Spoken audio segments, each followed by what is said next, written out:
Congratulations, true crime addicts. We've survived another week. It is Friday, December 16th, 2022.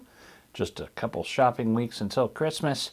And I've got your stories coming up. That cryptocurrency guy, that creepy guy, yeah, he was arrested, just like we thought. There's also this weird shootout between conspiracy theorists and police in Australia that left 5 dead. You got to hear about this. Not so big a case in the U.S. yet. And police in Pennsylvania want to know if they've found your grandma's head. All this and more coming up on True Crime This Week. Yes, super excited. We are all pumped to have James Renner. James Renner Suspects that James Renner has zeroed in on. James Renner once again drops a bombshell.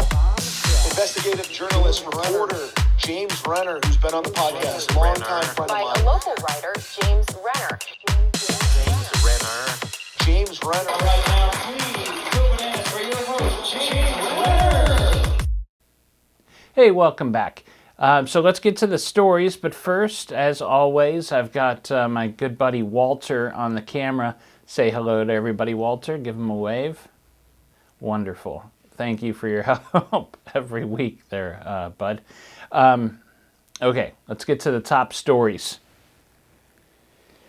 The crypto creep has been arrested, as they call him, which I think is kind of silly. I think he's already down and out. Let's not pile on. Anyways, he does look kind of creepy.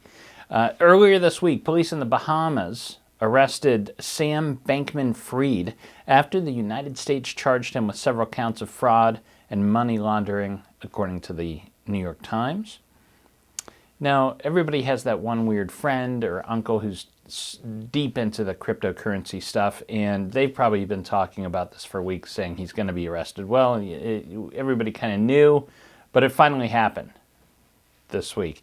Now, if you don't recall, Bankman-Fried, he owned this company called FTX, which is a site that you could go onto that was essentially like the NASDAQ of cryptocurrency.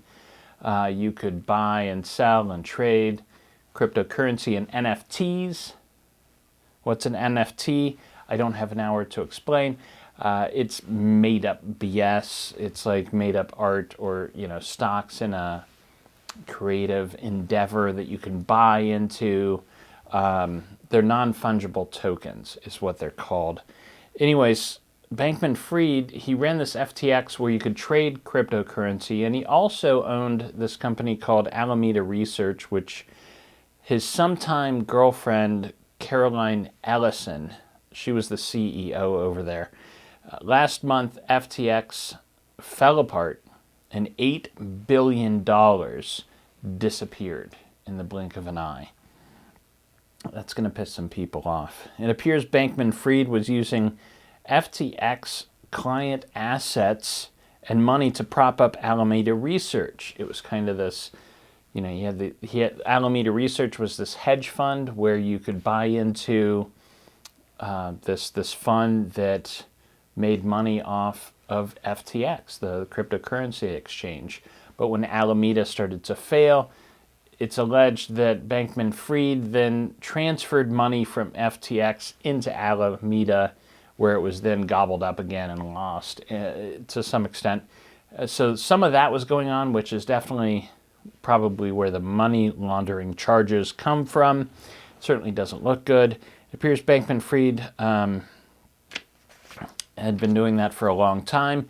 Now, the way this all came out, though, is pretty interesting. If you're a fan of the TV show Succession, it's something that's kind of right out of there.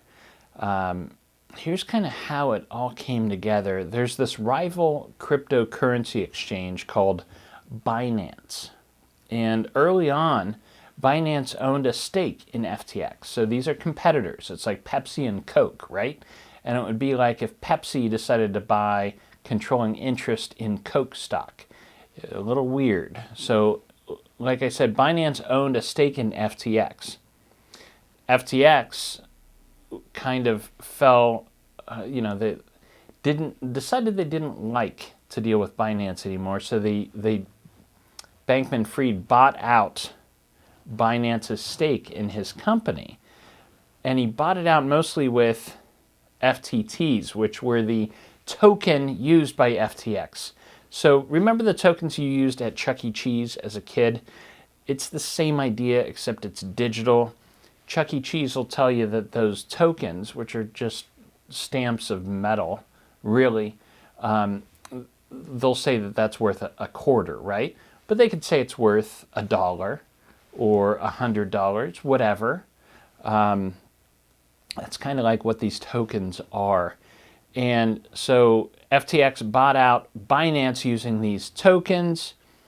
And then in November, Binance tweeted out that they were selling off their tokens, which is something you don't want to do unless you want to start a panic, which is exactly what happened.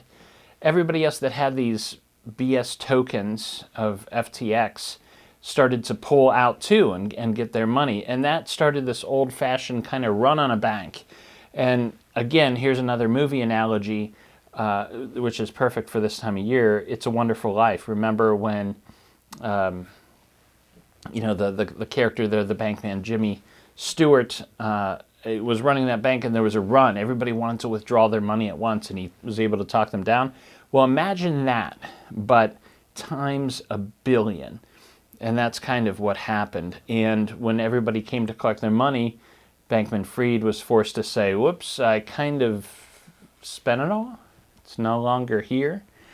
And that's when everything fell apart like a house of cards, as they say. So, but at the end of the day, this is like one rich dude trying to take down another rich dude because he could. And 1 million people are the collateral in this fight. So, of course, Bankman-Fried has fallen. Binance comes back after it all fell apart, and they're like, okay, now, if you want to sell it back to us, we'll buy everything. Pennies on the dollar, right? But then they heard about these criminal investigations, and they decided to drop it all together. So there's lots more here, like under the surface. Bankman-Fried may have manipulated the crypto exchanges in a plot to destroy 2 cryptocurrencies earlier this year. And I can tell you're like, why does any of this matter? This doesn't affect me. This is kind of BS. I just like the sheer greed of it all. You know, that this stuff still goes on, that people think they can get away with this. It's nice to see when they don't. It appears, you remember that Caroline Ellison, Bankman-Fried's girlfriend, who was the CEO of Alameda Research? She probably has flipped on him. She was cited in New York City. She was supposed to be hiding out somewhere in a foreign country, but she's in New York. Somebody tweeted out her picture from like a coffee shop and got confirmation from the barista. So she's probably talking to the feds, and that's how they were able to get this. That's speculation to an extent, but there's lots of circumstantial evidence. And, you get into the whole, if you want to, there's a deep dive into how Bankman-Fried and Ellison and others partook in these polyamorous relationships at a hotel in the Bahamas. And to each your own, that's consenting adults. Why do we care? But that's what's going to make when they adapt this into a made-for-TV movie, that's front and center for sure. If only justice moved this swiftly when we were talking about cold cases, but the lesson here is don't screw over rich people in America. Are you following the news about the mass murder in Idaho, at Moscow, Idaho, the University of Idaho students who were murdered a couple weeks ago? There's been some updates in the investigation this past week. It's making the news again. Now, to get you up to speed, if this happened November 13th, and there were 4 people who were killed: Madison Mogan, Kaylee Goncalves, Zaina Kernodle, and Ethan Chapin. And they were all roommates. Ethan was there with Zaina, spending the night. It was a Saturday night, and they lived in this condo, townhouse type of thing.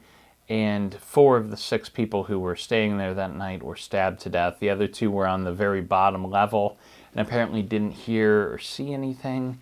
So this is a weird mass murder. Everybody's looking for motive, why these people were killed, whether they were targeted, or if we're dealing with something like an early Ted Bundy type of situation. Police this week reprimanded the father of Kaylee Goncalves, telling him to stop talking about the case and giving information out to the press. This is according to the Independent. And to which the father says, and quote, "Imagine if you're a parent and you have pertinent information to this. You're asking me to shut up? It's not going to happen." Good for you. This guy's name is Steve Goncalves, and he released info earlier about the stabbings themselves and what he had heard, which is they were less like stabbings and more like mutilations. There were tears, and it was much more brutal than you would think from a stabbing situation. There's been a lot of speculation online this week about the case and this white car that was seen on a gas station surveillance camera speeding past the gas station the night of the murders. It was apparently a Hyundai Elantra. Police are sifting through 22,000 Hyundai Elantra registrations to see if any of them could be matched to somebody that owns the car in that neighborhood. In other news, neighbors say that the night of the murders, early the next day, that the front door was wide open. So possibly that was how the killer exited. Probably came in the second floor there. So a lot of speculation online, but that's a developing story week by week.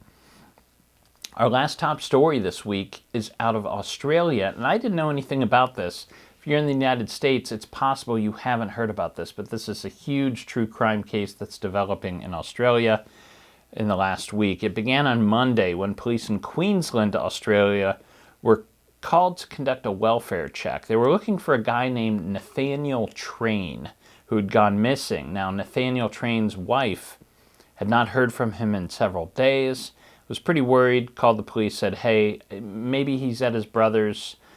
Can you go check it out?" So they went to check out Nathaniel's brother's property. Nathaniel, by the way, he had worked as a school principal. He was seemed to be a pretty stand-up guy anyways. He was a principal at a local primary school. So police go out to his brother's property. And Nathaniel's brother, stay with me here, it gets interesting right now. Nathan's brother is a guy named Gareth. So Nathan and Gareth Train. And this is very important here. I should note that Gareth was married to a woman named Stacey. So Gareth is married to Stacey. Now Stacey had been married before. That the man that she was married to was Nathaniel, Gareth's brother. She left Nathaniel to live and marry Gareth. She dumped one and moved in with the other. Stacey and Gareth were teachers, by the way, and Stacey resigned recently when she was told to get a COVID vaccine. I think you can see where this is going.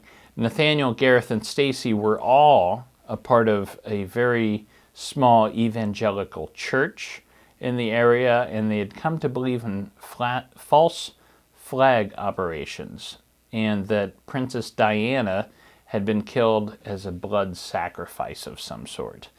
Now, I'm not sure how much the police knew about all this weirdness before they went to see if Nathaniel was at his brother's place, but when they stepped onto the property this week, they were immediately fired upon.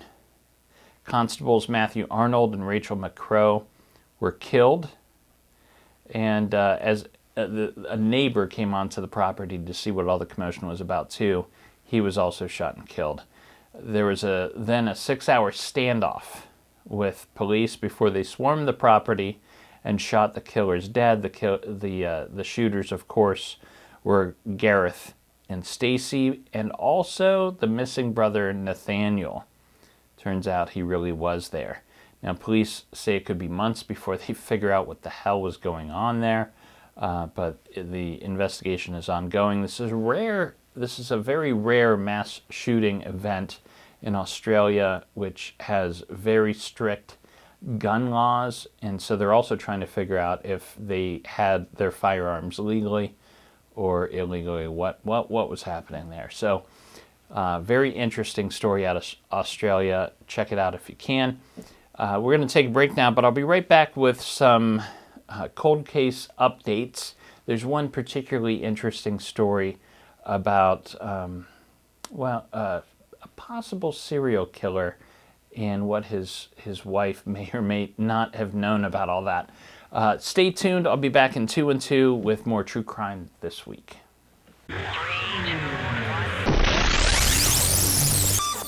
And we're back with Tanner 88 starring Pamela Reed.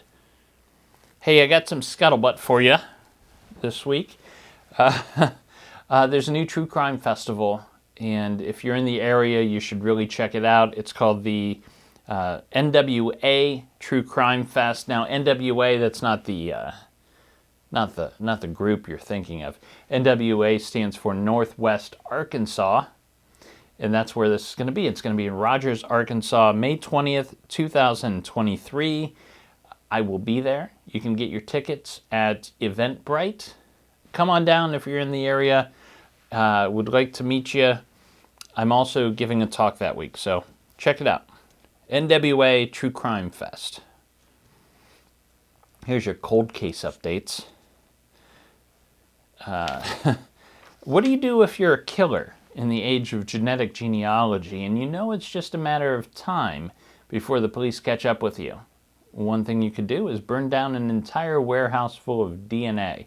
It looks like that's probably what happened this week in New York, right outside New York City in Brooklyn.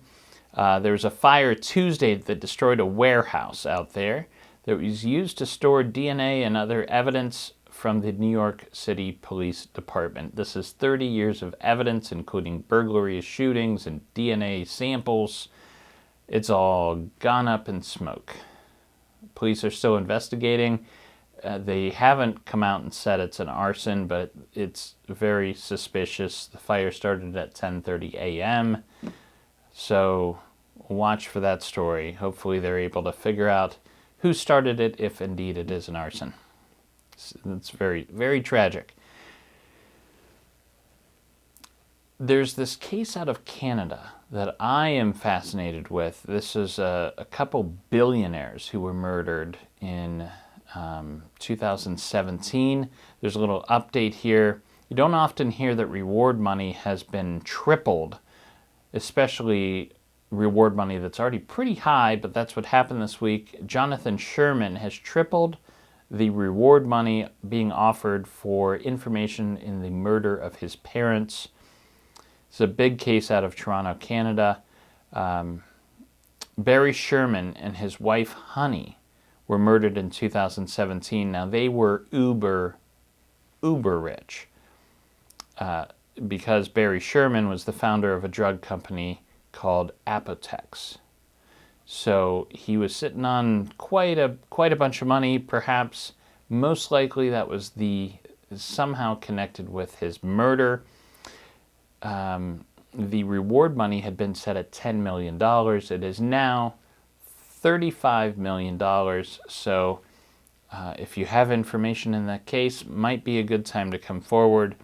The siblings, unfortunately, you would almost expect it in this case. We have tons of money. Both parents are dead. Who inherits that fortune, right? Well, the siblings are no longer talking to each other.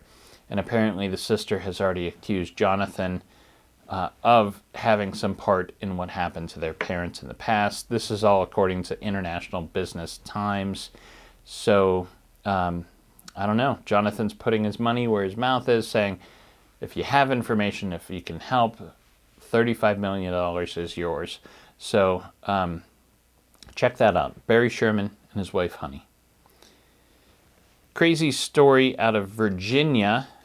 All these stories are crazy in some way, right?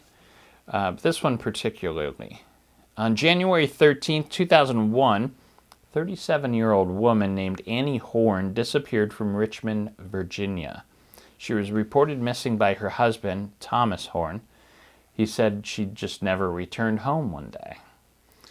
But then police noticed that she had left behind her coat, It's January, it's pretty cold. She left behind her coat and her glasses. Couldn't get far without those. Now, police in Richmond are saying that their chief and only suspect is Thomas Horn himself. But unfortunately, he died in 2017. Why are they suddenly so sure? Could have something to do with the fact that they recently linked Tom Horn's DNA to 4 unsolved murders. And now they think all this time he was living with his wife, he was also a serial killer. Did she find out? Did he have to kill her? What in the world is going on here? So anyways, serial killer's wife goes missing. Maybe not so much a mystery anymore. Probably have more news on that soon. Want a little weird news this week? Police in Beaver County, Pennsylvania, just outside Pittsburgh, they're offering a $10,000 reward to anybody who can explain how the embalmed head of an older woman ended up on the side of the road. This head was found in 2014 and appeared to have been prepped for an open casket funeral. She was still all made up, looked kind of pretty, embalmed, you know. There's one other weird detail. Her eyes had been removed and replaced with red rubber balls, which is not the common procedure for somebody who might be donating their retinas or something. Really no reason to stick red rubber balls into somebody's eye holes. The police suspect that this head possibly came from a funeral home. Somebody that was working there might have taken it. Somebody in Pennsylvania's, somebody out there, their grandmother has lost her head. It's not buried with her. So if you think you might know who she is, check out her picture online, which I just showed here. Go to Beaver County Sheriff's Department with the information. Let's jump over to pop culture. You know, everybody's getting away from true crime and into the Hallmark Christmas movies right now. But there are some fascinating true crime documentaries on the horizon that you might want to pay attention to in 2022. Here's one, Tokyo Crime Squad, the Lucy Blackman case, a tragic case that involved the failures of the police and the judiciary system. Lucy Blackman was a British national who had been working as a hostess at a bar in Tokyo, Japan, before mysteriously disappearing in July 2000. I like when they bring in crimes from other countries we haven't heard of much in the U.S. I just finished watching the Vatican Girl out of Italy, which was really interesting. Thanks to the efforts of her family, who, after leading an intense, high-profile media campaign, led them to Joji Obara, the man who had kidnapped, assaulted, and murdered their daughter. However, despite Obara's arrest, leading the police to an overwhelming amount of evidence, the judicial system in Japan almost failed Blackman and the many hundreds of victims of Obara's crimes. So, kind of a courtroom thriller on top of everything else. There's one other, two more that are coming out in 2022 that probably worth your time. There's a documentary coming out about the Bitfinex hack. Sorry. What? Yeah, I had to look it up too. So here it is. Chris Smith, the man behind the Tiger King. Remember that from the beginning days of COVID? Of course you do. He's got this new series. It's about one of the biggest financial crimes in history. It's about the couple Ilya Lichtenstein and Heather Morgan, who stole 120,000 Bitcoin. Not $120,000. 120,000 Bitcoin in 2016. What is that worth, James? Let me do calculation. $5 billion. They stole $5 billion. After hacking the currency exchange and stealing these bitcoins, the pair attempted to liquidate their stolen assets. Meanwhile, authorities were racing against time to try those responsible for the hack and bring them to justice. Yeah, I'll check that out. And you got one on Madoff coming out by Joe Berlinger. which will be excellent. He did the Conversations with a Killer, the Ted Bundy tapes. This focuses on Bernie Madoff, the Ponzi scheme guy. It'll be good. And for, let's go to the bookshelf. I should have some music here.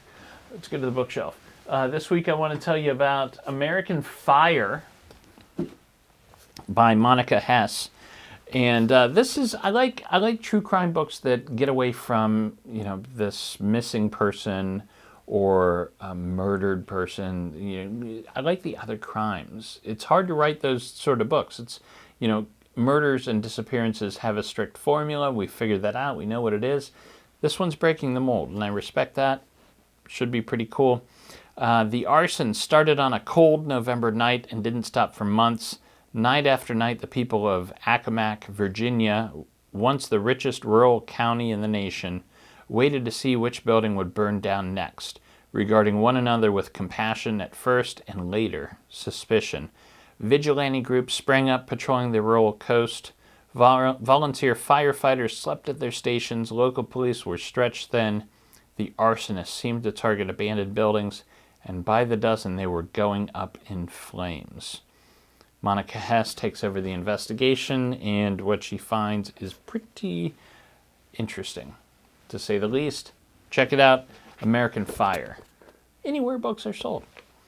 And that's the news for this week. Next week, just a heads up, looking into the future, I'm going to do a little special that wraps up the top 10 most popular true crimes of 2022 as we await 2023. Knock on wood, right? So it'll be the end of the year recap. I hope you check it out. Until then, it's the weekend, people, and that's always reason to celebrate. In the words of the incomparable Murray Saul, the godfather of Cleveland radio, that means it's probably time we gotta